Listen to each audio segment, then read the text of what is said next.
ಕಳೆದ 3 ದಿನಗಳಿಂದ ನಾವೆಲ್ಲರೂ ಸೇರಿ ಮನುಷ್ಯನಾದವನು ತನ್ನ ಬದುಕನ್ನ ಅರ್ಥಪೂರ್ಣವಾಗಿ ಸವೆಸೋದು ಹೇಗೆ, ಬದುಕಿರುವಷ್ಟು ಕಾಲ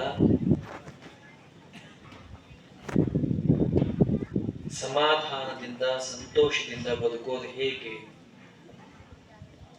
ಅದಕ್ಕಾಗಿ ಮನುಷ್ಯ ಮಾಡಬೇಕಾದಂತಹ ಕೆಲಸಗಳು ಏನು ಅನ್ನೋದನ್ನ ಚಿಂತನೆ ಮಾಡ್ತಾ ಇದ್ದೆ. ಮನುಷ್ಯನಿಗೆ ಮಹಾತ್ಮನಾಗೋದಕ್ಕೆ ಇರುವಂತಹ ಅತ್ಯಂತ ಶ್ರೇಷ್ಠವಾದ ದಾರಿ ಅಂದ್ರೆ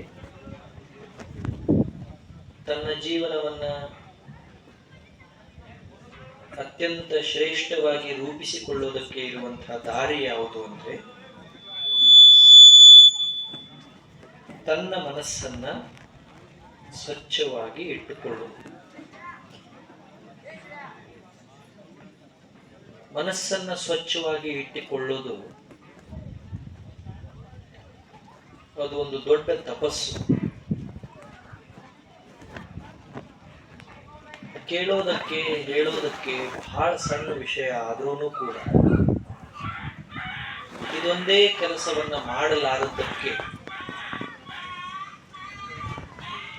ದೊಡ್ಡ ದೊಡ್ಡ ಮಹಾತ್ಮರು, ತಪಸ್ವಿಗಳು, ಹಿರಿಯರು, ವಿದ್ವಾಂಸರು ತಮ್ಮ ಸಿದ್ಧಿಯನ್ನೆಲ್ಲ ವ್ಯರ್ಥ ಮಾಡಿದ್ದಾರೆ.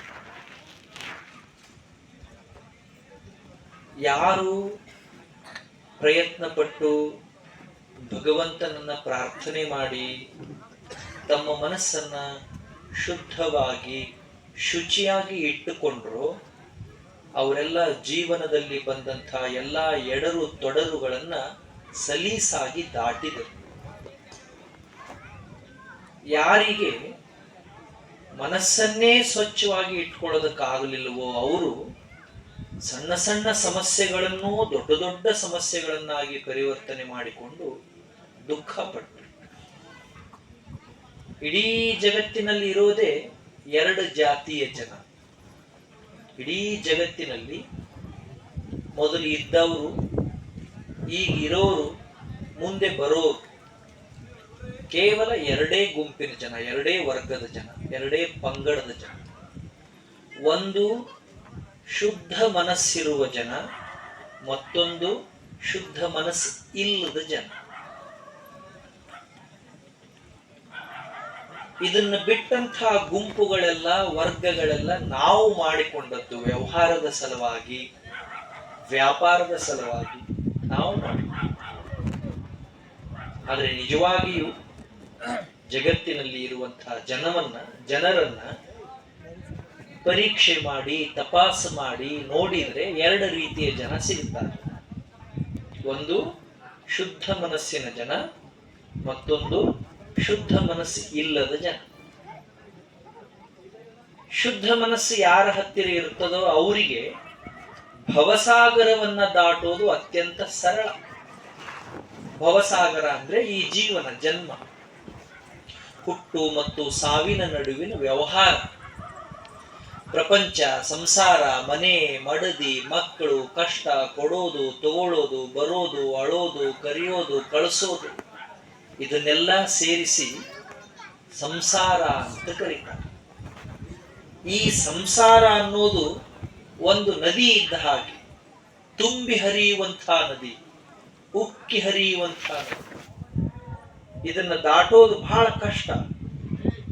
ಇಂಥ ಸಂಸಾರ ಸಾಗರವನ್ನ, ಸಂಸಾರ ನದಿಯನ್ನ, ಉಕ್ಕಿ ಹರಿಯುವ ನದಿಯನ್ನ ಅತ್ಯಂತ ಸುಲಭವಾಗಿ ದಾಟೋದಕ್ಕೆ ನಮ್ಮ ಹತ್ರ ಒಂದು ಹರಿಗೋಲಿರ್ಬೇಕು, ಹುಟ್ಟು ಇರಬೇಕು.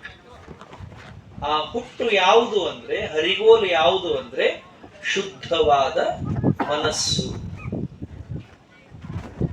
ಜೀವನದಲ್ಲಿ ಕಷ್ಟ, ಸುಖ, ನಗು, ಅಳು ಬರೋದೇ. ಕಷ್ಟ ಸುಖ ಇರ್ಲಾರ್ದವ್ರು ಯಾರಿದ್ದಾರೆ ಹೇಳಿ?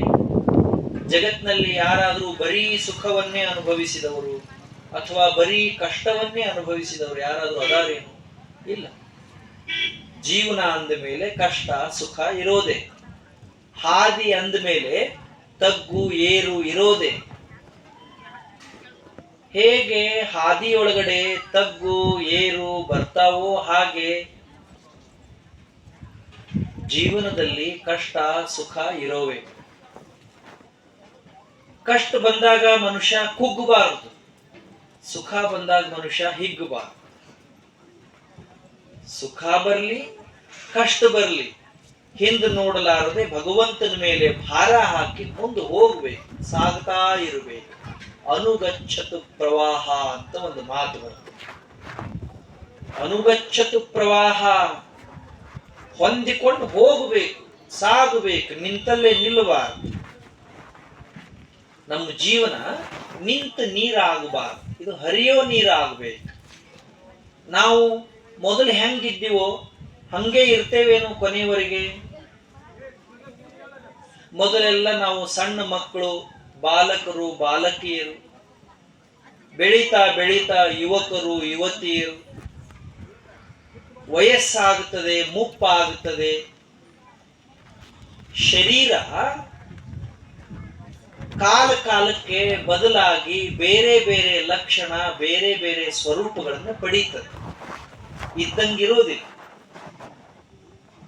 ಒಮ್ಮೆ ಈ ಶರೀರದೊಳಗಡೆ ಶಕ್ತಿ ಹೆಚ್ಚಿರ್ತದೆ, ಒಮ್ಮೆ ಶಕ್ತಿ ಕ್ಷಯಿಸ್ತದೆ, ಕಡಿಮೆ ಆಗ್ತದೆ. ಇದು ಏನೇ ಆಗಲಿ ಇದಕ್ಕೆ ನಾವು ಹೊಂದಿಕೊಂಡು ನಡೆಯೋದನ್ನ ಕಲಿಬೇಕು. ಜೀವನದ ನದಿಯನ್ನ, ಜೀವನದ ಪ್ರವಾಹವನ್ನ ದಾಟುವ ಪ್ರಯತ್ನವನ್ನ ಮಾಡಬೇಕು. ಹಾಗೆ ಜೀವನದ ಪ್ರವಾಹವನ್ನ ದಾಟುವುದಕ್ಕೆ, ಜೀವನದ ನದಿಯನ್ನ ದಾಟುವುದಕ್ಕೆ ನಮಗೆ ಸಹಾಯ ಮಾಡುವಂತಹ ಅತ್ಯಂತ ಶ್ರೇಷ್ಠವಾದ ಅಂಶ ಯಾವುದು ಅಂದ್ರೆ ಶುದ್ಧವಾದ ಶುದ್ಧವಾದ ಶುದ್ಧವಾದ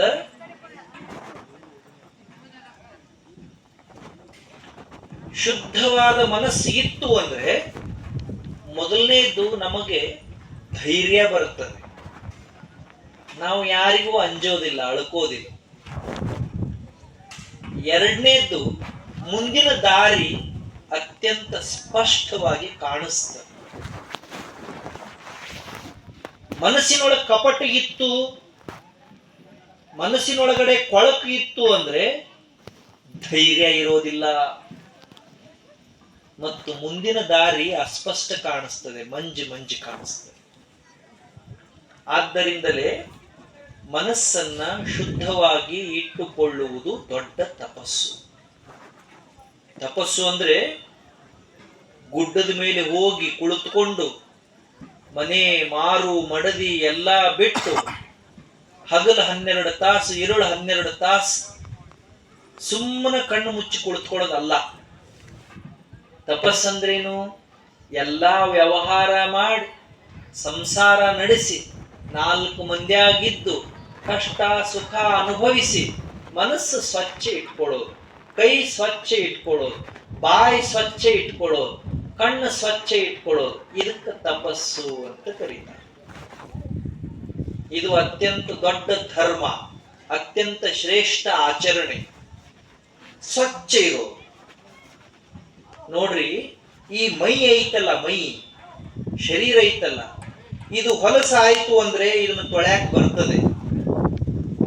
ಇದು ಹೊಲಸಾಯ್ತು ಅಂದ್ರೆ, ಕೊಳೆ ಆಯ್ತು ಅಂದ್ರೆ ಕಣ್ಣಿಗೆ ಕಾಣಿಸ್ತದೆ. ಮನಸ್ಸು ಹೊಲಸಾಯ್ತು ಅಂದ್ರೆ ಕಣ್ಣಿಗೆ ಕಾಣಿಸ್ತದೆ, ತೊಳ್ಯಾಕ್ ಬರ್ತದೆ. ಹೆಂಗ ಮೈ ಅರಿವಿ ಹೊಲಸಾದ್ರೆ ತೊಳ್ಯಾಕ್ ಬರ್ತದೋ, ತೊಳ್ಯಾಕ್ ಬೇರೆ ಬೇರೆ ವಸ್ತು ಅದಾವೋ, ಹಂಗ ಗಲೀಜಾದಂತಹ ಮನಸ್ಸನ್ನ, ಕಶ್ಮಲವಾದಂತಹ ಮನಸ್ಸನ್ನ, ಹೇಯವಾದ ಸಂಗತಿಗಳ ಬೆನ್ನು ಹತ್ತಿ ಕ್ಲೇಶಗಳಿಗೆ ಒಳಗಾದಂತಹ ಮನಸ್ಸನ್ನ ತೊಳೆಯೋದಕ್ಕೆ ಅನೇಕ ಉಪಕ್ರಮಗಳಿಲ್ಲ. ಅದಕ್ಕೆ ಒಂದೇ ಒಂದು ದಾರಿ ಅಂದ್ರೆ ಆಧ್ಯಾತ್ಮ. ಆಧ್ಯಾತ್ಮ ಅಂದ್ರೆ ಶುದ್ಧವಾಗಿ ಮನಸ್ಸನ್ನ ಇಟ್ಕೊಳ್ಳೋದು. Keeping our mind clean. And cleanliness is next to godliness. Where there is cleanliness, definitely God will be there and God likes to be there. Hey, ಏನು bro?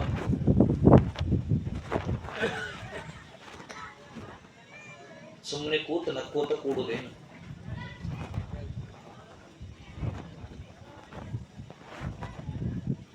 ದೇವರು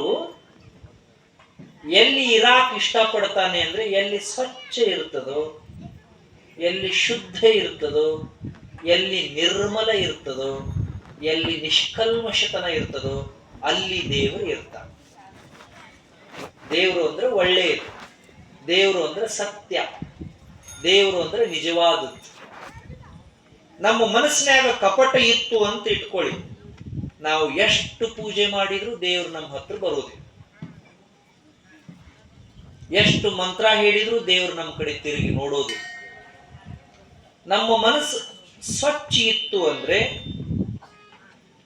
ನಾವು ಮಂತ್ರ ಹೇಳಲಿಲ್ಲಂದ್ರು, ಪೂಜೆ ಮಾಡಲಿಲ್ಲಂದ್ರು ದೇವರು ನಮ್ಮನ್ನು ಬಿಟ್ಟು ಬೇರೆ ಕಡೆ ಹೋಗೋದಿಲ್ಲ. ನಾವು ಶಾಣೆ ಅದೀವೋ, ದಡ್ಡದೀವೋ, ಶ್ರೀಮಂತದೀವೋ, ಬಡವದೀವೋ, ಗಂಡ್ಮಗದೀವೋ, ಹೆಣ್ಮಗಳದೀವೋ, ಇದನ್ನ ಯಾವಾಗೂ ದೇವ್ರು ನೋಡೋದಿಲ್ಲ. ಹಿಂಗ ನೋಡಿದ್ರೆ ಅವ ದೇವ್ರನ್ನೂ ಅಲ್ಲ. ದೇವರು ಏನ್ ನೋಡ್ತಾನೆ? ಈ ಮನುಷ್ಯನ ಮನಸ್ಸು ಸ್ವಚ್ಛ ಐತೋ ಇಲ್ಲೋ, ಈ ಮನುಷ್ಯ ಕಪಟಿ ಅದಾನೋ ಅಥವಾ ಒಳ್ಳೆ ವ್ಯಕ್ತಿ ಅದಾನೋ, ಇವೆರಡನ್ನೇ ದೇವರು ನೋಡ್ತಾನೆ.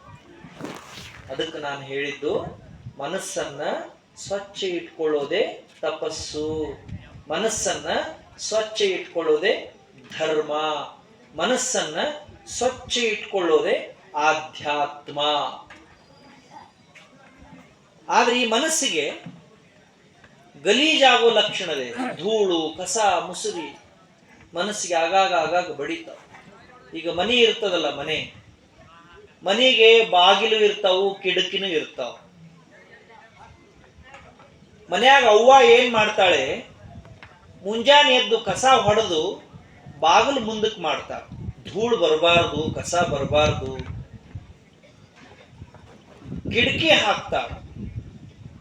ಬಾಗಿಲು ಹಾಕಿದ್ರು, ಕಿಟಕಿ ಹಾಕಿದ್ರು ಕಸ ಬರೋದು ತಪ್ಪದೇನು? ಕಸ ಬರೋದು ತಪ್ತೈತೇನು? ಎಂಥದ್ದು ಬೇಕಂಥದ್ದು ಕಿಟಕಿ ಇಟ್ರು, ಕಿಟಕಿ ಸಂಧ್ಯಾಗ ಹಾಸಿ ಧೂಳು ಹೆಂಗ ಒಳಗೆ ಬರ್ತೈತೋ ಹಂಗ ನಾವು ಎಷ್ಟ ಪ್ರಯತ್ನ ಮಾಡಿದ್ರು ನಮ್ಮ ಮನಸ್ಸಿಗೆ ಕೆಟ್ಟ ಕೆಟ್ಟ ವಿಚಾರಗಳು ಅನ್ನುವಂಥ ಕಸ, ಧೂಳು ಬಡಿತನ ಇರ್ತದೆ.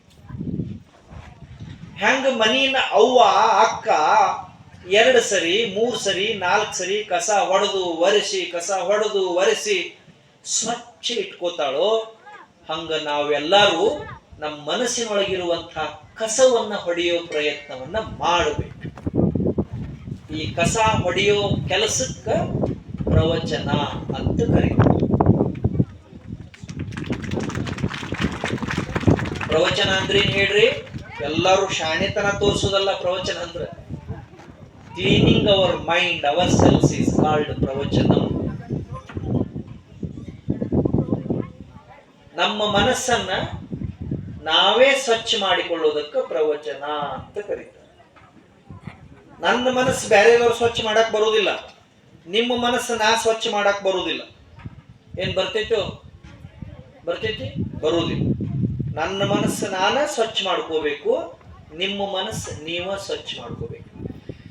ನನ್ನ ಮನಸ್ಸು ಎಷ್ಟು ಗಲೀಜ್ ಐತಿ ಅನ್ನೋದು ನನ್ನ ಬಿಟ್ಟು ಬೇರೆ ಯಾರಿಗೂ ತಿಳಿಯಂಗಿಲ್ಲ. ನಿಮ್ಮ ಮನಸ್ಸು ಎಷ್ಟು ಗಲೀಜ್ ಐತಿ ಅನ್ನೋದು ನಿಮ್ಮನ್ನು ಬಿಟ್ಟು ಬೇರೆ ಯಾರಿಗೂ ಗೊತ್ತಾಗೋದಿಲ್ಲ. ಎಷ್ಟು ಚಂದ ಐತಿ ನೋಡ್ರಿ ಇದು. ನಾವು ಬಿದ್ದಿವಿ ಅಂದ್ರ, ಕಾಲ್ ನೋವು ಆಯ್ತು, ಕಾಲಿಗೆ ಬಾವು ಬಂತು ಅಂದ್ರೆ ಡಾಕ್ಟರ್ ಹತ್ರ ಹೋಗ್ತೀವಿ. ಡಾಕ್ಟರ್ ಏನ್ ಮಾಡ್ತಾರ?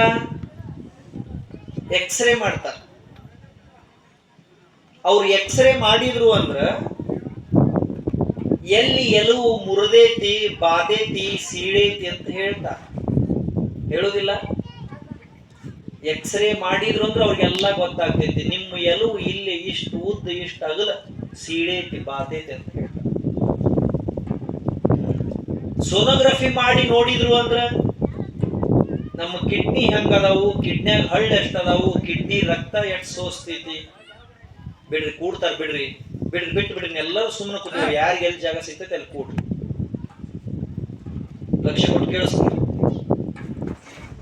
ಎಕ್ಸ್ರೇ ಮಾಡಿದ್ರ ಎಲುವು ಸೀಳಿದ್ದು ಗೊತ್ತಾಗ್ತೈತಿ, ಸೋನೋಗ್ರಫಿ ಮಾಡಿದ್ರ ಕಿಡ್ನ್ಯಾಗ ಏನ್ ಸಮಸ್ಯೆ ಅಂತ ಗೊತ್ತಾಗ್ತೈತಿ, ECG ಮಾಡಿದ್ರ ಹಾರ್ಟ್ನಾಗ ಏನ್ ಪ್ರಾಬ್ಲಮ್ ಅಂತ ಗೊತ್ತಾಗ್ತೈತಿ, MRI ಸ್ಕ್ಯಾನಿಂಗ್ ಮಾಡಿದ್ರ ನರದಾಗ ಏನ್ ದೋಷ ಅಂತ ಗೊತ್ತಾಗ್ತೈತಿ, ರಕ್ತ ತಪಾಸ್ ಮಾಡಿದ್ರ ರಕ್ತ ಎಷ್ಟು ಕೆಟ್ಟೈತಿ ಅಂತ ಗೊತ್ತಾಗ್ತೈತಿ. ಶರೀರದಾಗಿರೋ ಒಂದೊಂದು ಅಂಗ, ಒಂದೊಂದು ಭಾಗ ಏನು ಕೆಟ್ಟಾವು, ಎಷ್ಟು ರಿಪೇರಿ ಅದಾವಂತ ಮಷಿನಿಲ್ ತಪಾಸ್ ಮಾಡಿ ಹೇಳಕ್ ಬರ್ತೈತಿ. ಆದ್ರ ಮನಸ್ಸು ಹೊಲಸಾಯ್ತು ಅಂದ್ರ ಯಾವ ಮಷಿನ್ಗೂ ಗೊತ್ತಾಗುವುದಿಲ್ಲ, ಯಾವ ಮಂತ್ರಕ್ಕೂ ಹೊಳೆಂಗಿಲ್ಲ. No machine can detect and no man can diagnose. ಹೋಗ್ರಿ ಯಾವ್ದಾರ ಡಾಕ್ಟರ್ ಮುಂದೆ ಕೂತು ನನ್ನ ಮನಸ್ಸು ಎಷ್ಟು ಹೊಲಸೈತಿ ಅಂತ ಹೇಳ್ರಿಪ್ಪ ಡಾಕ್ಟರ್ ಅಂತ ಹೇಳಿದ್ರೆ ಹೇಳಕ್ ಬರ್ತೈತಿ? ಡಾಕ್ಟರ್ಗೆ ಹೇಳಕ್ ಬರ್ತೈತಿ? ಬರುವುದಿಲ್ಲ. ನಮ್ಮ ಮನಸ್ಸು ಎಷ್ಟು ಗಲೀಜಾಗೈತಿ ಅನ್ನೋದು ನಮ್ಮನ್ನ ಬಿಟ್ಟು ಬೇರೆ ಯಾರಿಗೂ ಗೊತ್ತಾಗೋದು. ಮತ್ತ ನಮ್ಮ ಮನಸ್ಸನ್ನು ಸ್ವಚ್ಛ ಮಾಡಿಕೊಳ್ಳೋದಕ್ಕ ನಮ್ಮನ್ನು ಬಿಟ್ಟು ಬೇರೆ ಯಾರಿಗೂ ಬರೋದಿಲ್ಲ, ಯಾರಿಗೂ ಬರೋದಿಲ್ಲ. ಅದಕ್ಕ ನಮ್ಮ ಮನಸ್ಸನ್ನ ನಾವೇ ಸ್ವಚ್ಛ ಇಟ್ಕೊಳ್ಳೋದಕ್ಕ, ಶುದ್ಧ ಇಟ್ಕೊಳ್ಳೋದಕ್ಕ ತಪಸ್ಸು, ಧರ್ಮ, ಆಧ್ಯಾತ್ಮ ಅಂತ ಕರೀತಾರೆ. ಇದನ್ನ ಶರಣರು ಹೇಳಿದ್ರು. ಬಸವಣ್ಣವರು ಅಂತ ಒಬ್ರು ಮಹಾತ್ಮರು, ನಿಮಗೆಲ್ಲ ಗೊತ್ತದ. 12ನೇ ಶತಮಾನದೊಳಗಿದ್ದಂಥ ಒಬ್ಬ ಯುಗ ಪುರುಷ, ವಿಸ್ಮಯ ವ್ಯಕ್ತಿತ್ವ. ನೀವು ಓದಬೇಕು, ಅಂಥವ್ರ ಬಗ್ಗೆ ಕೇಳಬೇಕು. ಶಾಲಾ ಕಾಲೇಜಿಗೆ ಹೋಗೋ ಮಕ್ಕಳು ಸುಮ್ಮನೆ ಕುರುಡುತನದಿಂದ ಯಾರೋ ಏನೋ ಹೇಳಿದ್ದನ್ನ ಅನುಸರಿಸಬಾರದು. ಇದನ್ನೆಲ್ಲ ಓದಿ ನೋಡಿ ತಿಳ್ಕೋಬೇಕು. ಬಸವಣ್ಣನವರು ಅಂದ್ರೆ ಬರೀ ಒಬ್ಬ ವ್ಯಕ್ತಿ ಅಷ್ಟ ಅಲ್ಲ, ಅವರೊಂದು ಹಾದಿ, ಮುಖ್ಯ ಬೀದಿ. ಜಗತ್ತಿನ ಜನ ಹೆಂಗ್ ಬದುಕಬೇಕು, ಸಮಾಜದೊಳಗಡೆ ಜನ ಹೆಂಗಿರಬೇಕು ಅನ್ನೋದನ್ನ ಸಂಪೂರ್ಣವಾಗಿ ತಿಳಿಸಿಕೊಟ್ಟಂಥ ಪೂರ್ಣ ವಿಸ್ಮಯ ವ್ಯಕ್ತಿತ್ವ ಬಸವಣ್ಣವರು. ಅವರೊಂದು ವಚನ ಹೇಳ್ತಾರೆ ಮನಸ್ಸಿನ ಬಗ್ಗೆ ಬಹಳ ಚಂದ. ಯಾಕೆ? ಅವ್ರಿಗೂ ಗೊತ್ತಿತ್ತು ಮನಸ್ಸನ್ನೋದು ಇದು ಅವಾಗ ಹೊಲಸಾಗ್ತಿತ್ತು. ಈ ಮನಸ್ಸು ಸ್ವಚ್ಛ ಇಟ್ಕೋಬೇಕಾದ್ರೆ ಏನ್ ಮಾಡ್ಬೇಕು? ಅವ್ರ ವಚನ ಎಷ್ಟು ಚಂದ ಇದೆ ನೋಡಿ.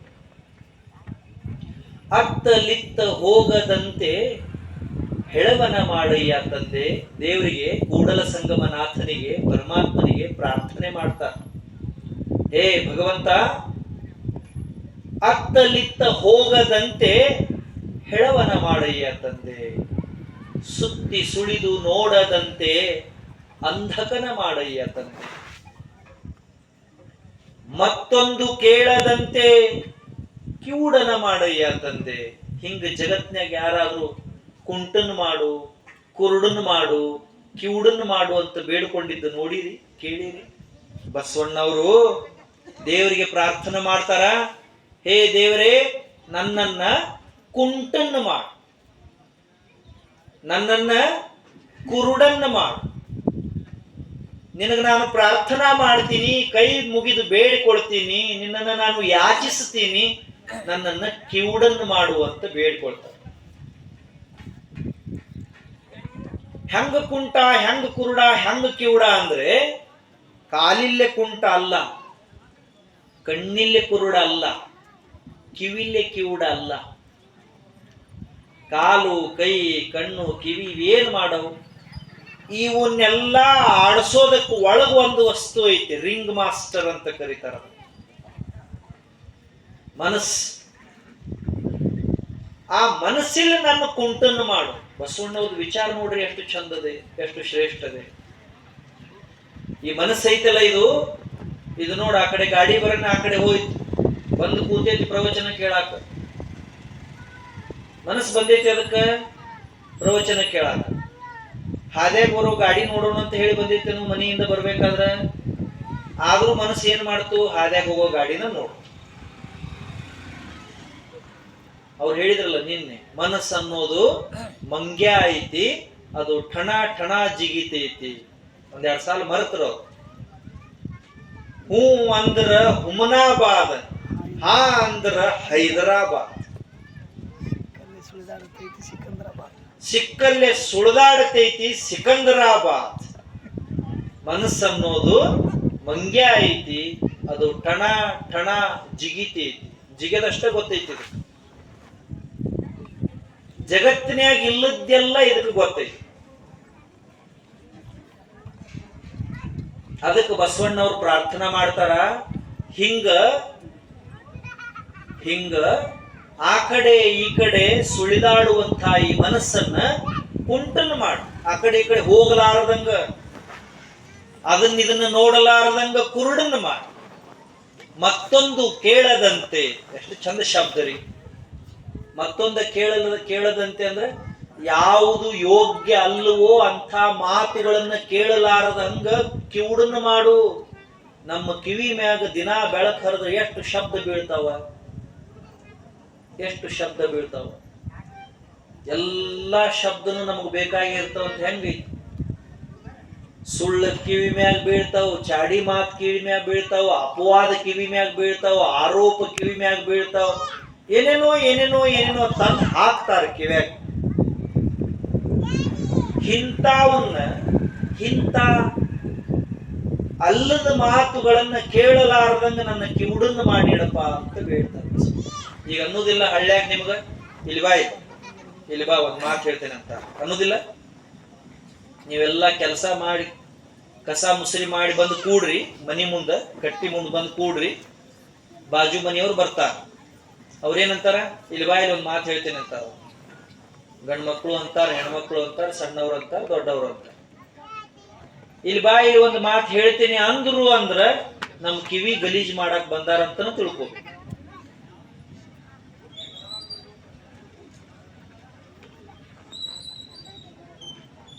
ಕುಂಡ್ರಿಪ್ಪ, ಇವ್ರು ಏನ್ರಿ ಹೆಂಗ್ ಓಡಾಡ್ತಾರ? ಒಂದ್ ತಾಸ್ ಕುಂಡಾಕ ವ್ಯವಧಾನ ಇಲ್ಲ. ಮನಸ್ಸದು ಮಂಗ್ಯ ಅದು. ಯಾರು ನೋಡ್ರಿ ಪಾಪು ಹೇಳಿ.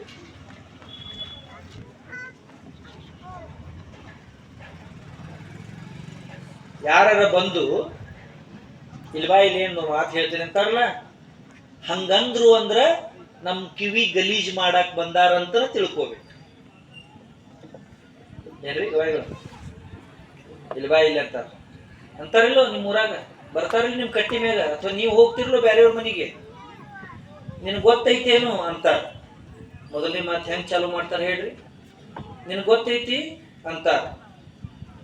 ಇಲ್ಲ ಅಂತ ನೀವ್ ಅಂದ್ರಿ ಚಲವಾತ್, 2 ತಾಸು ಮಾತಾಡ್ತಾರ.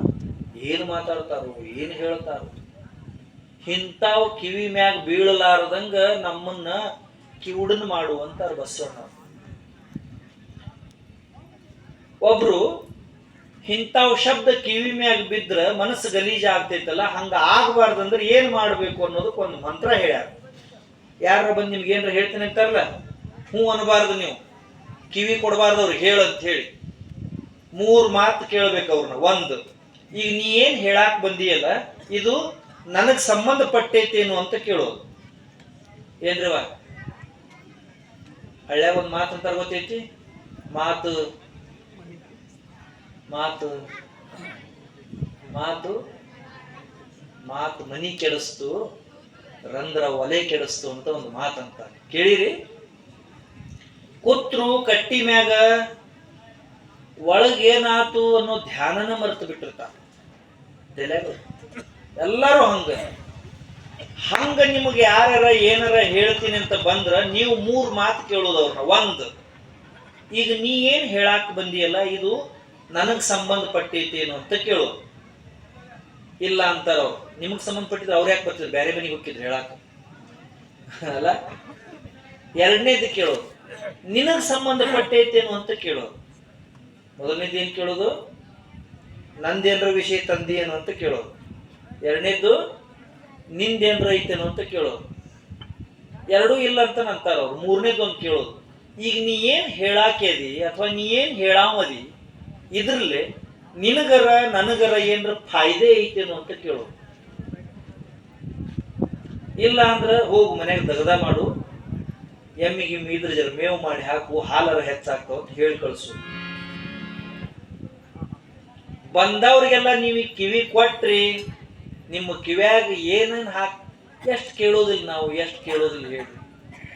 ಹಿಂಗ ಏನೇನರ ನೋಡಿ ಕಣ್ಣು ಹೊಲಸಾಗಬಾರದಪ್ಪ ತಂದೆ ಪರಮಾತ್ಮ, ನನ್ನ ಕುರುಡನ್ ಮಾಡು. ನೋಡೋದಿಲ್ಲ ನಾವು, ಏನೇನು ನೋಡೋದಿಲ್ಲ ಜಗತ್ನಾಗ. ತಾಯಿನ ಮಕ್ಕಳು ಹಾದ್ಯಾಗ ಬಿಟ್ಟು ಹೋಗೋದು ನೋಡಾಕತ್ತಿಲ್ಲ. ತಂದಿನ ಮಕ್ಕಳು ಹೊಡೆಯೋದು ನೋಡಾಕತ್ತೀವಿ. ಅಣ್ಣ ತಮ್ಮ ಜಗಳಾಡಿ ರಾಮಾಯಣ ಮಹಾಭಾರತ ಮಾಡೋದು ನೋಡಾಕತ್ತೀವಿ. ಒಬ್ರಿಗೊಬ್ರಿಗೆ ಹೊಂದಿಕ್ಕಿಲ್ಲ, ಒಬ್ರಿಗೊಬ್ರಿಗೆ ಪ್ರೇಮ ಇಲ್ಲ, ಒಬ್ರಿಗೊಬ್ರಿಗೆ ನಗು ಇಲ್ಲ. ಎಷ್ಟು ಪ್ರಪಂಚದಾಗ ವಿರುದ್ಧವಾದ ವಾತಾವರಣ ಬೆಳೆಯಾಕತ್ತೈತಿ. ಇದನ್ನೆಲ್ಲ ನೋಡಾಕತ್ತಿಲ್ಲ ನಾವು. ಹೆತ್ತ ಅವ್ಗ ಅನ್ನ ಹಾಕ್ಲಾರ್ದಂಥದ್ದು ನೋಡ್ತೇವಿಲ್ಲೋ.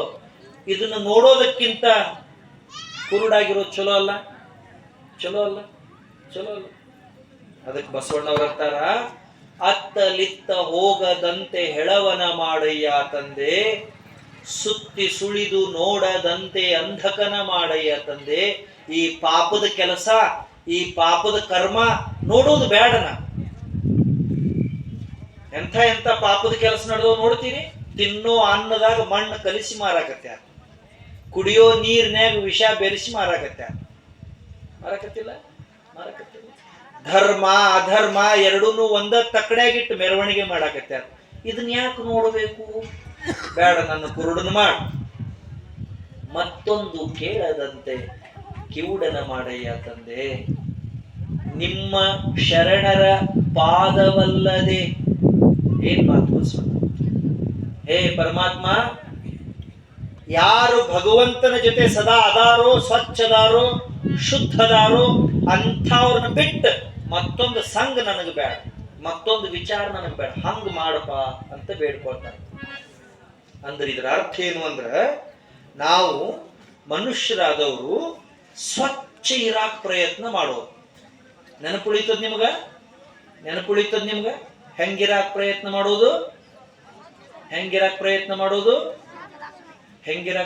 ಮಾಡೋದು? ಮೈಯಿಂದ ಸ್ವಚ್ಛ ಅಲ್ಲ, ಮನಸ್ಸಿನಿಂದ ಸ್ವಚ್ಛ. ಮೈಯಿಂದ ಸ್ವಚ್ಛ ಇದ್ರೂ ಬಂತು, ಇರ್ಲಿಲ್ಲ ಅಂದ್ರೂ ಬಂತು. ಏನ್ ಮಾಡೋರು ಹೇಳಿ? ಇದಕ್ಕ ಎಷ್ಟು ಸಾಬೂನ ಹಚ್ಚಿ ತೊಳೆದು, ಎಷ್ಟು ಗಂಧದ ಎಣ್ಣೆ ಹಚ್ಚಿದ್ರೆ ಇದು ಕೊಳೆ ಆಗೋದು ಬಿಡ್ತೈತೇನು? ಆದ್ರೆ ಮನಸ್ಸು ಸ್ವಚ್ಛ ಇಲ್ಲ ಅಂದ್ರ ಇದಕ್ಕೆ ಎಷ್ಟು ಗಂಧ ಹಚ್ಚಿ, ಎಷ್ಟು ಎಣ್ಣೆ ಹಚ್ಚಿ ಏನು ಉಪಯೋಗ ಐತಿ?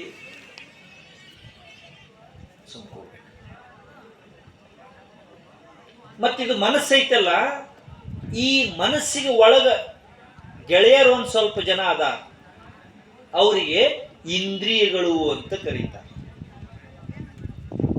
ಈ ಮನಸ್ಸು ಅವ್ರನ್ನೆಲ್ಲ ಕಟ್ಕೊಂಡು, ಅವ್ರನ್ನೆಲ್ಲ ಸೇರಿಸಿಕೊಂಡು ಮನುಷ್ಯನನ್ನ ತಪ್ಪ ಹಾದಿಗೂ ಕರ್ಕೊಂಡು ಹೋಗ್ತದೆ, ಚಲೋ ಹಾದಿಗೂ ಕರ್ಕೊಂಡು ಹೋಗ್ತದೆ.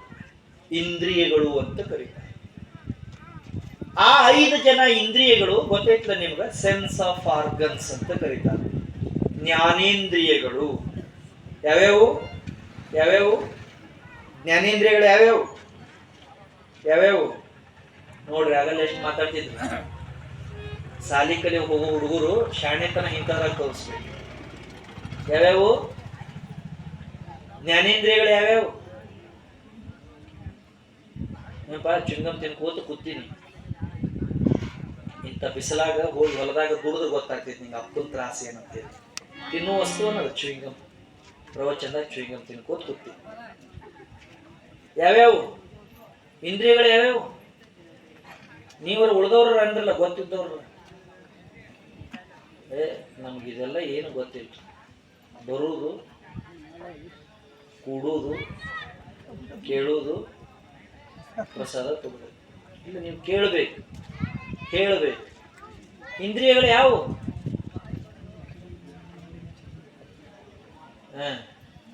ಇಂದ್ರಿಯಗಳು ಯಾವ್ಯಾವು? ಕಣ್ಣು, ಮೂಗು, ಬಾಯಿನಲ್ಲಿ 2 ಹಾಕವಂದ್ರಲ್ಲ, ಅಖಂಡ ಬಾಯಿಗೆ ಹಚ್ಚಬೇಡ್ರಿ, ಭಾಳ ಗದ್ದೈತಿ. 32 ಹಲ್ಲು ಅದಾವು. 32 ಹಲ್ಲಿನ ಕೂಡ 24 ತಾಸು ವ್ಯವಹಾರ ಮಾಡ್ತೈತಿ ನಾಲಿಗೆ. ಒಟ್ಟ ಸಿಕ್ಕೊಳ್ಳೋದು ಅದಕ್ಕೆ ನಾಲಿಗೆ. ಮತ್ತ ತ್ವಚ, ಚರ್ಮ. ಇವಕ್ಕ ಜ್ಞಾನೇಂದ್ರಿಯಗಳು ಅಂತ ಕರೀತಾರೆ. ಈ 5 ಒಂದು 5 ಸಂಗತಿಗಳ ಗೆಳೆತನ ಮಾಡ್ತಾವ, ಅವಕ್ಕೆ ವಿಷಯಗಳು ಅಂತ ಕರೀತಾರೆ. ನೆನಪಿಟ್ಕೋರೆ, 5 ಜ್ಞಾನೇಂದ್ರಿಯಗಳು, 5 ವಿಷಯಗಳು: ಶಬ್ದ, ಸ್ಪರ್ಶ, ರೂಪ, ರಸ, ಗಂಧ. 5 ಜ್ಞಾನೇಂದ್ರಿಯಗಳು, 5 ವಿಷಯಗಳು. ಈ 5 ಜ್ಞಾನೇಂದ್ರಿಯಗಳು 5 ವಿಷಯಗಳ ಬೆನ್ನ ಹತ್ಯಾವ. ಈ 5 ಜ್ಞಾನೇಂದ್ರಿಯಗಳನ್ನ ಮನಸ್ಸು ಕಂಟ್ರೋಲ್ ಮಾಡಬೇಕು. ಒಂದಕ್ಕೊಂದು ಹದ ತಪ್ಪಿತು, ಹಳ್ಳಿ ತಪ್ಪಿತು, ಹಳ್ಳಕ್ಕೆ ಬೀಳೋದು ಗ್ಯಾರಂಟಿ. ಬಸ್ ಇರ್ತೈತಲ್ಲ, ಬಸ್ ನೋಡಿರಿ, ಬಸ್ 50 ಮಂದಿ ಕೂತಿರ್ತಾರೆ ಬಸ್ನ್ಯಾಗ. ಕಂಡಕ್ಟರ್ ಡ್ರೈವರ್ ಇಬ್ಬರನ್ನು ಸೇರಿಸಿದ್ರೆ 52 ಮಂದಿ. ನಾ ಮೊದಲಿನ ಬಸ್ ಹೇಳಾಕತ್ತೇನ್ರೆ, ಈಗಿನ ಬಸ್ ಅಲ್ಲ. ಈಗ 100-150 ಮಂದಿ ಕೂತಿರ್ತಾರೆ. ಯಾಕೆ ಈಗ ಯಾಕೆ 100-150 ಮಂದಿ ಕೂತಿರ್ತಾರೆ? ಆಧಾರ್ ಕಾರ್ಡ್. ಈಗ ಬಸ್ನ್ಯಾಗ ಎಷ್ಟು ಮಂದಿ ಅದಾರ ಅಂತ ಎಣಿಸೋಂಗಿಲ್ಲ. ತುಂಬಲಾರದು ಬಸ್ ಇಲ್ಲಿ ಏನ್ರಿ ಗಾಯಗಳು. ಊರಿಂದ ಬಂದಿರ ಸೀಟ್ ಸಿಕ್ಕಿತ್ತ, ಇವ್ರು ನಿಂತ್ಕೊಂಡು ಪೆಟ್ಟಿಗೆ ತಲೆ ಮ್ಯಾಗ ಇಟ್ಕೊಂಡ್ ಬಂದಾರ. ಅವ್ರು ಒಂದು ಬಸ್ನ್ಯಾಗ 50 ಸೀಟ್ ಇರ್ತಾವ. ಕಂಡಕ್ಟರ್ದೊಂದು ಡ್ರೈವರ್ದೊಂದು ಸೇರಿಸಿದ 52, 52 ಅಲ್ಲ. 52 ಮಂದಿದು ಪ್ರಯಾಣ ಡ್ರೈವರ್ ಕೈಯಾಗಿರ್ತೈತಿ, ಗೊತ್ತು ಹೌದಿಲ್ಲೋ? ಒಳಗ್ ಕೂತವ್ರೆಲ್ಲ ಊರಿಗೆ ಹೋಗಾಕ ಟಿಕೆಟ್ ತಗೋತಿರ್ತಾರ. ಡ್ರೈವರ್ ಏನ್ರ ಹೆಚ್ಚು ಕಡಿಮೆ ಮಾಡಿದ ಅಂದ್ರ ಎಲ್ಲರೂ ಮ್ಯಾಲೆ ಹೋಗಾಕ ಟಿಕೆಟ್ ಸಿಕ್ಕಂಗ ಅಲ್ಲ. ಡ್ರೈವರ್ ಕಾಲಾಗ 3 ವಸ್ತು ಇರ್ತಾವ. ಒಂದು ಬ್ರೇಕ್, ಮತ್ತೊಂದು clutch, another one is accelerator. ಕೈಯಾಗ ಸ್ಟೇರಿಂಗ್ ಇರ್ತೈತಿ, ಕಾಲಾಗ 3 ವಸ್ತು ಇರ್ತಾವ. ಏನ್ರಪ್ಪ ಬರೋಬ್ಬರ ಐತೇನ್ರಪ್ಪ? ನೀವು ಖರೇನ್ರಿ ಇಲ್ಲಿ ಕುಂಡ್ರಬೇಕು, ಚಂದ ಕಾಣ್ತೀವಿ. ತಾಸು ಗಟ್ಲಿ ನಿಂತ್ರ ನನಗೂ ಕಾಲು ನೋವಿದಾಗ ಆಗ್ತಾವ. ಕೂತಾರ ಅಲ್ಲೇ ಯಾರು ಕುಂಡ್ರಿ, ಆರಾಮ್ ಕುಂಡ್ರಲ್ಲ, ಆರಾಮ್ ಕೂತ್. ಆ ಡ್ರೈವರ್ ಚಾಲಕರು ಮುಂದ ನೋಡ್ತಿರ್ಬೇಕು, ಹಾದಿ ನೋಡ್ತಿರ್ಬೇಕು, ಹಿಂದ್ ಬರೋ ವಾಹನ ಕನ್ನಡ್ಯಾಗ ನೋಡ್ತಿರ್ಬೇಕು. ಮುಂದ ಹಾದಿಯೊಳಗ ರೋಡ್ ಬ್ರೇಕ್ ಬಂತೇನು, ಮುಂದ ಗಾಡಿ ಬಂದ್ವೇನು ಅಂತ ಲಕ್ಷ್ಯ ಮಾಡ್ತಿರ್ಬೇಕು. ದರ್ಪಣದಾಗ ಕನ್ನಡ್ಯಾಗ ಹಿಂದ್ ಬರೋ ವಾಹನ ನೋಡ್ತಿರ್ಬೇಕು. ಸ್ಟೀರಿಂಗ್ ತಿರುಗಾಡೋದು ಹದ ತಪ್ಪಬಾರ್ದು. ಕೈಯಾಗ ಕೊಟ್ಟಾರವ ಅಂತ ಗರಗರ ತಿರುಕೋತ ಕುಂಡ್ರಬಾರ್ದು. ಏನ್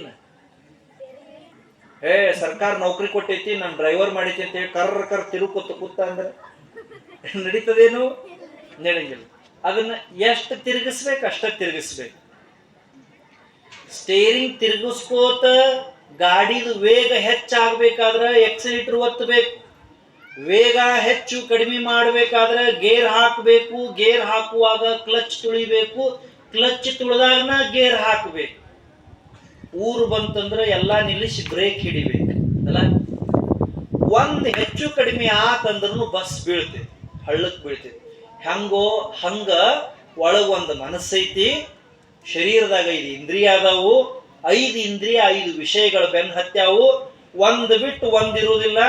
ಒಂದಕ್ಕೆ ಒಂದು ಹದ ತಪ್ಪು ಅಂದ್ರೆ ಮನುಷ್ಯನ ಜೀವನ ಹಳ್ಳಕ್ ಬೀಳೋದು ಗ್ಯಾರಂಟಿ.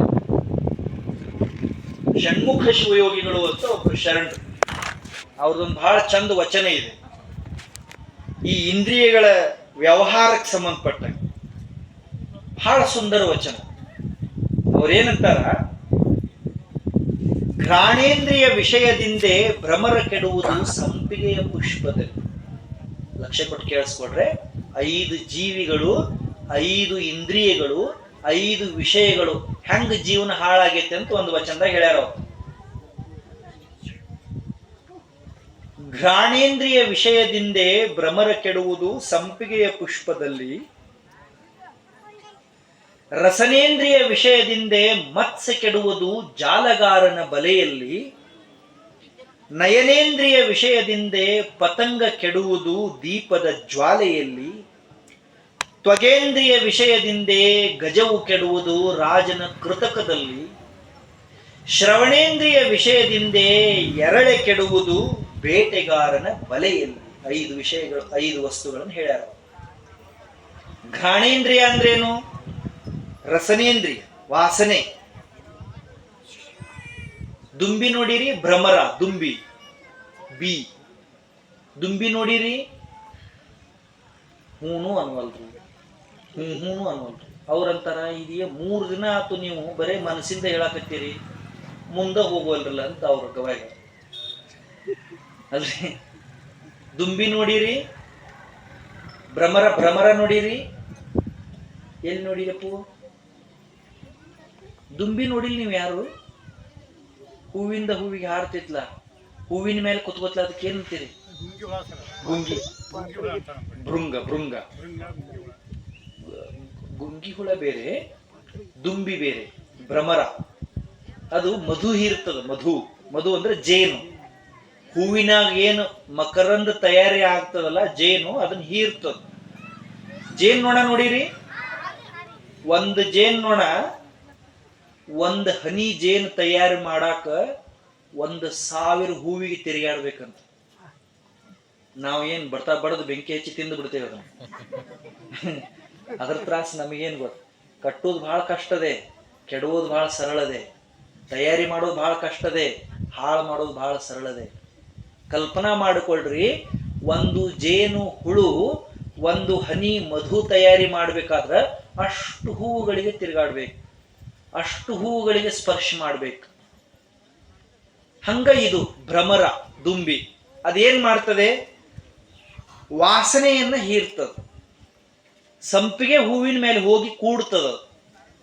ಹೂವಿನ ವಾಸನೆಯನ್ನ ನೋಡಾಕ ಮೂಗು, ರಸನೇಂದ್ರಿಯ. ಅದಕ್ಕ ಕಲ್ಪನಾ ಇಲ್ಲ. ಹೂವಿನ ಮೇಲೆ ಕೂತು ವಾಸನೆ ಹೀರ್ತಿರ್ತದೆ. ಆ ವಾಸನೆ ಚಲೋ ಅಂತ ತಿಳ್ಕೊಂಡು ಹಾರಿ ಹೋಗುವುದನ್ನ, ವಾಪಸ್ ಹೋಗುವುದನ್ನ ದುಂಬಿ, ಭ್ರಮರ ಮರೀತದೆ. ಸಂಪಿಗೆ ಹೂವು ಒಂದು ಕಾಲಕ್ಕೆ ವಾಪಸ್ ತನ್ನ ದಳಗಳನ್ನ ಮುಚ್ಕೊಳ್ತದೆ. ಯಾವಾಗ ಸಂಪಿಗೆ ಹೂವು ತನ್ನ ದಳಗಳನ್ನು ಮುಚ್ಕೊಳ್ತದೋ ಆವಾಗ ಅದರ ಒಳಗ ವಾಸನೆಯನ್ನ ಹೀರೋದಕ್ಕೆ ಕೂತಂತ ಭ್ರಮರ ತನ್ನ ಜೀವನವನ್ನೇ ಕಳ್ಕೋತ. ತಿಳಿಲಿಲ್ಲ, ಅದಕ್ಕ ತಿಳಿಬಾರ್ದಲ್ಲ, ಹಾರಿ ಹೋಗ್ಬೇಕಂತ ಹೇಳಿ ತಿಳಿಬೇಕಿತ್ತಲ್ಲ, ತಿಳಿಲಿಲ್ಲ. ಘ್ರಾಣೇಂದ್ರಿಯ ವಿಷಯ ಅಂದ್ರೆ ರಸನೇಂದ್ರಿಯದಿಂದ ವಾಸನೆ ನೋಡಾಕ್ ಹೋಗಿ ತನ್ನ ಜೀವ ಕಳ್ಕೊಳ್ತದೆ ದುಂಬಿ.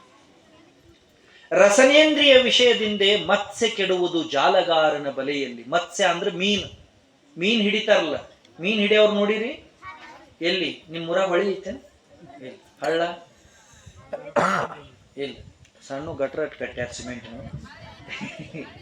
ಎಲ್ಲೈತವ? ಚಲೋ, ಬಟ್ಟೆ ಗಿಟ್ಟೆ ತೊಳೆಯಕ್ ಬೇಕಲ್ಲ ಹಳ್ಳ. ಆ ಹಳ್ಳಕ್ಕ, ಹೊಳಿಗೆ, ಕೆನಾಲ್ಗೆ ಮೀನ್ ಹಿಡಿಯಕ್ ಹೋಗ್ತಾರ. ಜಾಲಗಾರರು ಅಂತ ಕರೀತಾರ, ಅವ್ರು ಮೀನುಗಾರರು ಅಂತ ಕರೀತಾರ. ಅವ್ರೇನ್ ಮಾಡ್ತಾರ? ಮೀನ್ ಹಿಡಿಬೇಕಾದ್ರೆ ಹೋಗಿ ಬಲೆ ಎಸೆಯಂಗಿಲ್ಲ, ಗಾಳ ಬಿಡಂಗಿಲ್ಲ. ಆ ಗಾಳಕ್ಕ ತುದಿಗೆ ಒಂದು ಹುಳ ಕಟ್ತಾರ. ಯಾಕೆ ಹುಳ ಕಟ್ತಾರಂದ್ರ ನೀರ್ನ್ಯಾಗಿರೋ ಮೀನು ಹಂಗ ಕರೆದ್ರೆ ಬರುವುದಿಲ್ಲ. ಅದಕ್ಕೆ ಹುಳ ಐತಿ ಅಂತ ಗೊತ್ತಾತು ಅಂದ್ರೆ ತಿನ್ನಾಕ್ ಬರ್ತೈತಿ, ತಿನ್ನಾಕ್ ಬಂತು ಅಂದ್ರೆ ಸಿಕ್ಕೋತೈತಿ. ಎಷ್ಟು ಮೀನು ಸತ್ತಿಲ್ಲ ಹಿಂಗ. ಆ ಮೀನಿಗೆ ಗೊತ್ತಿರ್ತೈತಿ ಏನಂತ, ನಮ್ಮ ಅಜ್ಜನು ಹಿಂಗ ತಿನ್ನಾಕ್ ಹೋಗ್ಯ ಸತ್ತಾನ, ನಮ್ಮ ಅಪ್ಪನು ಹಿಂಗ ಹೋಗ್ಯ ಸತ್ತಾನ ಅಂತ ಗೊತ್ತಿರ್ತೈತಿ. ಆದ್ರೂ ಮತ್ ಮೀನು ಬಂದು ಬಾಯಿ ಹಾಕ್ತೈತಿ.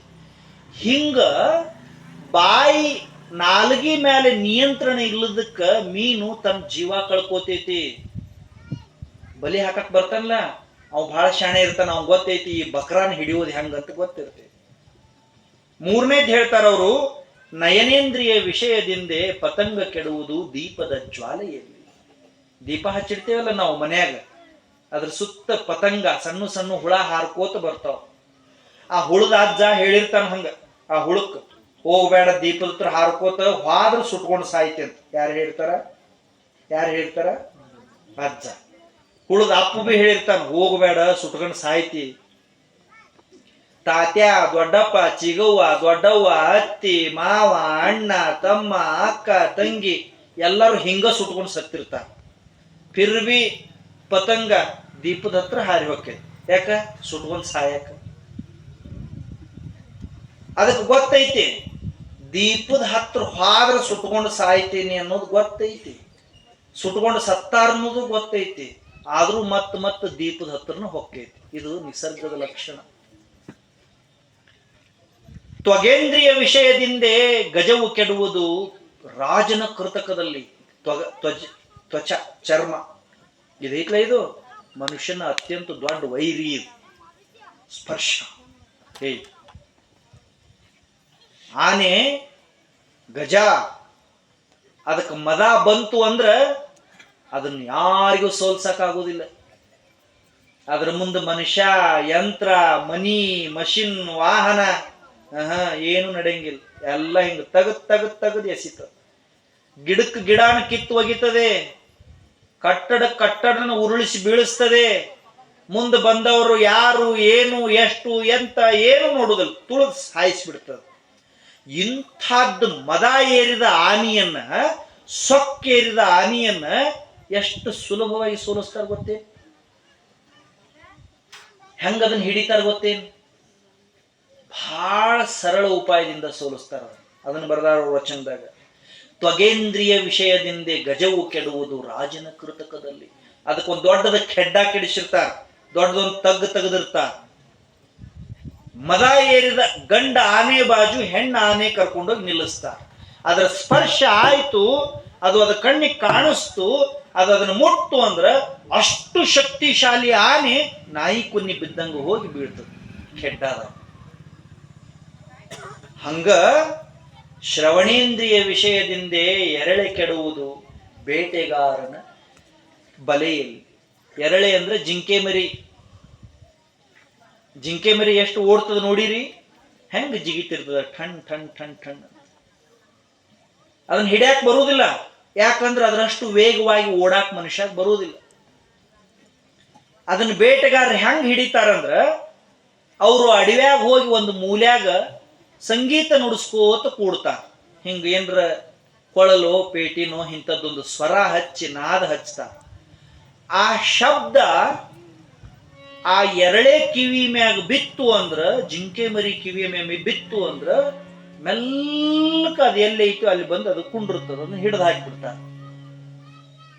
ಅವ್ರಂತಾರ ಷಣ್ಮುಖ ಶಿವಯೋಗಿಗಳು, ಇಂತೂ ಪ್ರಾಣಿಗಳು ಒಂದೊಂದು ವಿಷಯದಿಂದ ಬಂಧನಕ್ಕೊಳಗಾದವು. ಲಕ್ಷ್ಯ ಕೊಟ್ಟು ಕೇಳಿಸ್ಕೊರೆ, ಕೊನೆ ಮಾತು ಎಷ್ಟು ಚಂದ ಐತಿ. ವಾಸನೆ ನೋಡಕ್ ಹೋಗಿ ದುಂಬಿ ಹಾಳಾಯ್ತು ಮೂಗಿನಿಂದ, ರುಚಿ ನೋಡಕ್ ಹೋಗಿ ಮೀನ್ ಹಾಳಾಯ್ತು ನಾಲ್ಗೆಯಿಂದ, ಚಿತ್ರ ನೋಡಕ್ ಹೋಗಿ, ಬೆಳಕು ನೋಡಕ್ ಹೋಗಿ ಪತಂಗ ಹಾಳಾಯ್ತು ಕಣ್ಣಿನಿಂದ, ಹೆಣ್ಣಾನೆ ಮುಟ್ಟೋಕ್ ಹೋಗಿ ಗಂಡಾನೆ ಹಾಳಾಯ್ತು ಚರ್ಮದಿಂದ, ಮತ್ತ ಸಂಗೀತ ಕೇಳಕ್ ಹೋಗಿ ಜಿಂಕೆ ಹಾಳಾಯ್ತು ಕಿವಿಯಿಂದ. ಒಂದೊಂದು ಪ್ರಾಣಿ ಒಂದೊಂದು ಇಂದ್ರಿಯಗಳಿಂದ ಹಾಳಾದವು, ಒಂದೊಂದು ವಿಷಯದಿಂದ ಹಾಳಾದವು. ಆದ್ರೆ ಪಂಚೇಂದ್ರಿಯ ವಿಷಯ ವ್ಯಾಪಾರದಲ್ಲಿ ಲಂಪಟನಾದ ಮನುಜರು 5 ಇಂದ್ರಿಯ ಆದವ. ಇವಂಗ 5 ವಿಷಯಗಳ ಬೆನ್ ಹತ್ತಾನಿವ. ಇವ ಹೆಂಗ್ ಕೆಡ್ತಾನ, ಇವ ಎಷ್ಟು ಕೆಡ್ತಾನ ಅನ್ನೋದನ್ನ ಹೆಂಗ್ ಹೇಳಿ ನಿನಗ ಅಂತಾರವ್ರು. ಮೀನಕ ಜೀವನ ಹಾಳು ಮಾಡಕ ನಾಲಿಗೆ ಒಂದ ಸಾಕ್, ಪತಂಗಕ್ಕ ಸುಟ್ಕೊಂಡು ಸಾಯಾಕ ಕಣ್ಣು ಒಂದ ಸಾಕ್. ಮನುಷ್ಯಾಗ ನಾಲಿಗೆ, ಕಣ್ಣು, ಮೂಗು, ತ್ವಚ, ಕಿವಿ ಎಲ್ಲ ಅದಾವ. ಈ ಎಲ್ಲವುಗಳ ಹಿಂದ ಏನು ಮನಸ್ಸೈತಲ್ಲ, ಆ ಮನಸ್ಸು ತನಗೆ ಹೆಂಗ್ ಬೇಕೋ ಹಂಗ ಆಡಬಾರದು ಅಂದ್ರೆ ಆ ಮನಸ್ಸನ್ನ ನಾವು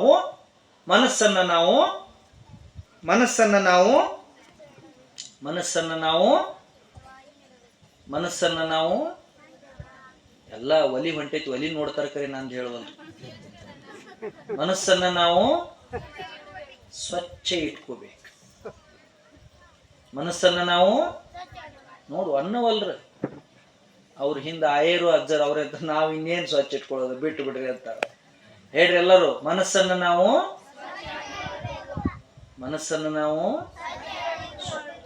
ಮನಸ್ಸು ನಾವು ಸ್ವಚ್ಛ ಇಟ್ಕೊಂಡಿವಿ ಅಂದ್ರೆ ನಮ್ಮಷ್ಟು ದೊಡ್ಡ ಮನುಷ್ಯರು ಯಾರು ಇರುವುದಿಲ್ಲ. ಮನಸ್ಸು ಸ್ವಚ್ಛ ಇರೋರಿಗೆ ಮಹಾತ್ಮರು ಅಂತ ಕರೀತಾರೆ. ಮಹಾತ್ಮರಂದ್ರೆ ಯಾರು? ಗುಡ್ಡದಾಗಿರೋರಲ್ಲ, ಮಂತ್ರ ಹೇಳೋರಲ್ಲ, ತಂತ್ರ ಮಾಡೋರಲ್ಲ. ಯಾರು ಮಹಾತ್ಮರಂದ್ರ? ಮನಸ್ಸು ಸ್ವಚ್ಛ ಇರೋರು. ಅದಕ್ಕೆ ಸಣ್ಣ ಹುಡುಗರಿಗೆ ಏನಂತ ಹೇಳ್ರಿ? ಸಣ್ಣ ಹುಡುಗರು ಅಂದ್ರೆ ದೇವ್ರಿದ್ದಂಗ ಅಂತಾರ. ನಮ್ಗೆ ಯಾಕೆ ಅನ್ನೋದಿಲ್ಲ? ಒಬ್ರು ಅಂತಾರ ನಾವು ದೊಡ್ಡವ್ರ ಅಂದ್ರೆ ದೇವ್ರಿದ್ದಂಗ ಅಂತ. ದೇವ್ರಿದ್ದಂಗ ಅನ್ನೋದಿಲ್ಲ ನಮಗೆ. ಏನಂತಾರ? ನಾ ಏನು ಅನ್ನೋದಿಲ್ಲ, ನೀವು ಅಂದಿರಿ. ಅವ್ರು ಸಣ್ಣ ಹುಡುಗರು ಯಾಕೆ ದೇವ್ರಿದ್ದಂಗ ಅಂತಂದ್ರೆ their mind is two clean, ಬಹಳ ಸ್ವಚ್ಛ. ಅವಕ್ಕೇನು ಕಪಟ ಗೊತ್ತಿರುವುದಿಲ್ಲ, ಕೆಟ್ಟ ಚಲೋ ಗೊತ್ತಿರುವುದಿಲ್ಲ. ಹಂಗ ಮನುಷ್ಯ ಆದವ ತನ್ನ ವಿವೇಕವನ್ನು ಬಳಸಿಕೊಂಡು, ಪ್ರಜ್ಞೆಯನ್ನು ಬಳಸಿಕೊಂಡು ಮನಸ್ಸನ್ನ ಸ್ವಚ್ಛ ಇಟ್ಕೊಳ್ಳು. ಒಂದ್ ದಿನಕ್ಕ ಒಂದ್ ಕೆಲಸಕ್ಕ ಮನಸ್ಸು ಸ್ವಚ್ಛ ಆಗುವುದಿಲ್ಲ. ಮನಸ್ಸು ಸ್ವಚ್ಛ ಆಗ್ಬೇಕಾದ್ರೆ ಪ್ರಯತ್ನ ಮಾಡಬೇಕು, ಅದಕ್ಕೆ ಉಪಕ್ರಮಗಳು ಬೇಕು. ಈ ವಿಷಯಗಳಿಂದ ಮುಕ್ತ ಆಗುವಂಥ ಪ್ರಯತ್ನ ಮಾಡಬೇಕು. ಅದಕ್ಕೇನೇನು ಮಾಡಬೇಕು ಅಂದ್ರೆ ನಾಳೆ ನೋಡುವ. 9 ಏನೇ ಮಾಡೋದು? ಇವತ್ತೇನ್ ಮಾಡೋದು ಹೇಳ್ತಿ? ಮನಸ್ಸ ಸ್ವಚ್ಛ ಇಟ್ಕೊಳ್ಳೋದು. ಒಮ್ಮಿಗೆಲೆ ತಡಿ ಗವಾಯಿಗಳ ಸ್ಪೀಡ್ ಅದಾರ, ಎಕ್ಸ್ಪ್ರೆಸ್. ಒಂದ ದಿನಕ್ಕೆ ಮನಸ್ಸು ಸ್ವಚ್ಛ ಆಕೈತೇನೋ? ಆಗುದಿಲ್ಲ. ಎಲ್ಲರದು ಮನಸ್ಸು ಸ್ವಚ್ಛ ಇರ್ತೈತೇನೋ? ಇರುವುದಿಲ್ಲ. ಲಕ್ಷ್ಯ ಕೊಟ್ಟು ಕೇಳಿಸ್ಕೊಡ್ರೆ, ಒಂದ ದಿನಕ್ಕೆ ಮನಸ್ಸು ಸ್ವಚ್ಛ ಆಗಲ್ಲ, ಎಲ್ಲರದು ಮನಸ್ಸು ಸ್ವಚ್ಛ ಇರಲ್ಲ. ದಿನೇ ದಿನೇ ಪ್ರಯತ್ನ ಮಾಡಿದ್ರೆ, ದಿನೇ ದಿನೇ ಸ್ವಲ್ಪ ಪ್ರಯತ್ನ ಮಾಡಿದ್ರೆ ಮನಸ್ಸು ಸ್ವಚ್ಛ ಆಕೈತಿ, ತಿಳಿ ಆಕೈತಿ. ಸ್ವಚ್ಛ ಮನಸ್ಸು ಮಾಡಕ್ಕೆ ಏನೇನು ಮಾಡಬೇಕು ಅನ್ನೋದನ್ನ ನಾಳೆ ನೋಡೋಣ.